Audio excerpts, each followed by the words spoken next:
Hər vaxtınız xeyir olsun. Ötən dərsimizdə də bildirdiyim kimi, bugünkü dərsimizdə sözün sonu miyak znakla bitən jenski и мужской rod olan sözlərimizi qaydasını izah eləyəcəm sizə. Əvvəla bildirməzdən əvvəl deyim ki, bunları bilmək adətən müəyyən qaydanı işimizi asanlaşdırsa da, sözdəki nümunəvi sözlər vardır, onları əzbərləməmiz, bilməmiz əsas şərtdir. Amma onları öyrəndikdən sonra qaydaları bilmək daha da asanlaşdırır bizim işimizi. Gəlin keçək dərsimizə.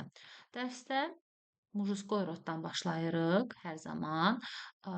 Sözün sonları ki, hansılar ki bizdə ayrla bitir, bunlar mujskoy roda aid olur. Yəni kişi cinsinə ayrla bitənlər. Slovar, kalendar burada nümunə olaraq bildirilib bizə.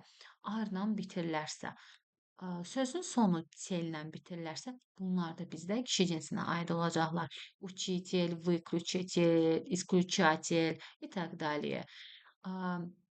Bizim aylarımız ki vardır, hansılar ki oktyabr, iyun, yanvar, sonluqları məhki znakla bitir. Bütün aylarımız hansılar ki məhki znakla bitirlər, onlar bizdə kişi cinsinə aid olacaqlar. Heç biri, yəni heç bir halda qadın cinsində hallana bilməzlər.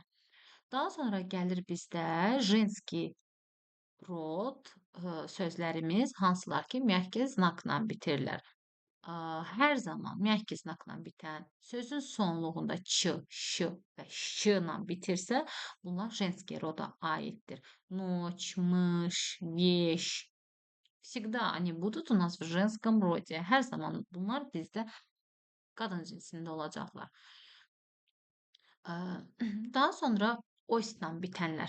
Osla bitənlər hansılar ki sözün sonu kökündə mujskoy roddur. Onu biz aid elədiyimiz zaman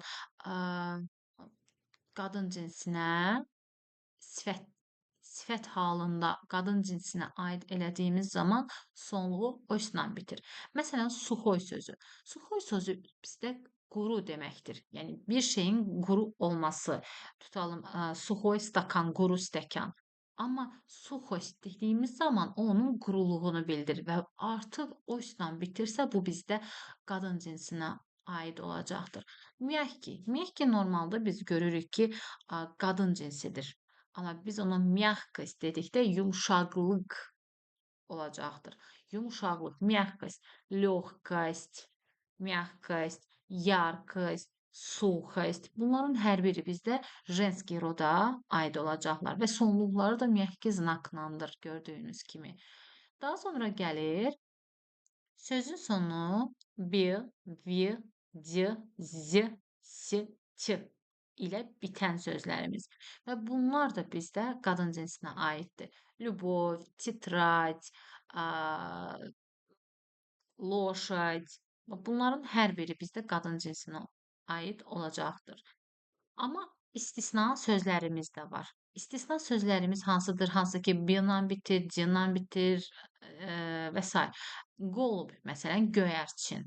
Лебедь, quşu. Дождь, yağış.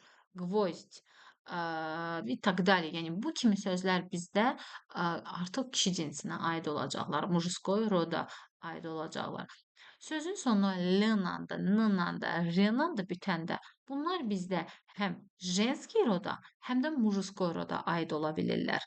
Məsəl üçün dver sözü. Dver sözü bizdə qapı demək və qapı sözü qadın cinsində hallanacaqlar. Yəni şərtsiz, yəni şübhəsiz, yəni ki, qadın cinsinədir. Amma elə bir sözümüz də gələcək ki, r-la bitir sonluğu, amma o bizdə mujskoy roda aiddir. Məsələn, burada gördüyümüz kimi zver sözü. Zver. Dver jenski rod, a zver heyvandır. Vəhşi heyvanlara zver deyilir. Və bu da artıq bizdə kişi cinsinə, yəni mujskoy roda aiddir. Bu sözlərin ardını bilmək istəyirsinizsə, dərslərimizə qoşula bilərsiniz. Və bunun üçün də abunə olub yazmağınız kifayətdir.